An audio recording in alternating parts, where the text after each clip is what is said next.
Kozhikode ambulance മറിഞ്ഞ് രോഗി മരിച്ചു.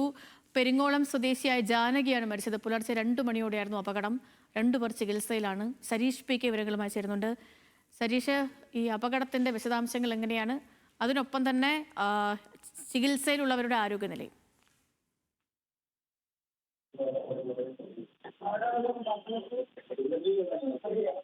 സരീഷ്, കേൾക്കാമോ? ഇന്ന് പുലർച്ചെയാണ് ഈ അപകടം സംഭവിക്കുന്നത്. ഈ പെരിങ്ങോം സ്വദേശിനിയായ ജാനകിയുമായി കോഴിക്കോട്ടെ സ്വകാര്യ ആശുപത്രിയിലേക്ക് പോവുകയായിരുന്ന ആംബുലൻസ് അത് നിയന്ത്രണം വിട്ട് മറിയുകയായിരുന്നു. ഇന്നലെ രാത്രി ഈ മേഖലയിൽ, അതായത് കോഴിക്കോട് ഒപ്പം തന്നെ മെഡിക്കൽ കോളേജ് ഭാഗങ്ങളിൽ മഴയുണ്ടായിരുന്നു. അപ്പോൾ സ്വാഭാവികമായും വെള്ളക്കെട്ട് ഉൾപ്പെടെ ഈ ഭാഗങ്ങളിൽ ഉണ്ടായിരുന്നു.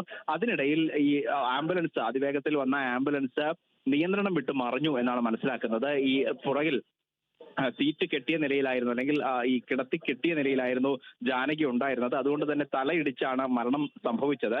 അതോടൊപ്പം തന്നെ ജാനകിക്കൊപ്പം മകളും മകളുടെ ഭർത്താവും ഉണ്ടായിരുന്നു.